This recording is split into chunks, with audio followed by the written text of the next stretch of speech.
बहुजन party धाराशिवच्या वतीनं आम्ही लाक्षणिक उपोषण करून उद्या 19 तारखेला आम्ही 1 दिवसाचं लाक्षणिक उपोषण करून त्यांच्या उपोषणाला जाहीर पाठिंबा या धाराशिव जिल्ह्याच्या वतीनं आम्ही उद्या पाठिंबा देण्यासाठी उद्या आमचं 1 दिवसाचं लाक्षणिक उपोषण आहे।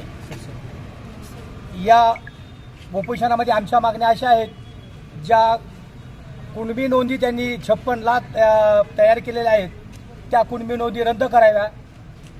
ओबीसीच्या आरक्षणाला धक्का न लावता त्यांना आरक्षण कशा पद्धतीने द्यायचं ते शासनाचा प्रश्न आहे। आमच्या ओबीसीमधलं त्यांना 1% आरक्षण देता येणार नाही आणि ते दिलं जाणार नाही। सगळे सोयऱ्याची अंमलबजावणी रद्द करण्यात यावी, सगळे सोयऱ्याचा GR काढू नये। जर अशा प्रकारचं या शासनानं या सरकारनं जर काही धोरण अवलंबलं तर ओबीसी बहुजन पार्टी पूर्ण ताकदीने रस्त्यावर उतरल्याशिवाय राहणार नाही आणि या महाराष्ट्रामध्ये त्या रस्त्यावर उतरण्याच्या आंदोलनाला धाराशिव जिल्ह्यामधून मोठ्यात मोठ्या संख्येनं आम्ही सुद्धा ओबीसी बहुजन पार्टीचे कार्यकर्त्यात सहभागी होऊ, याची शासनानं दखल घ्यावी।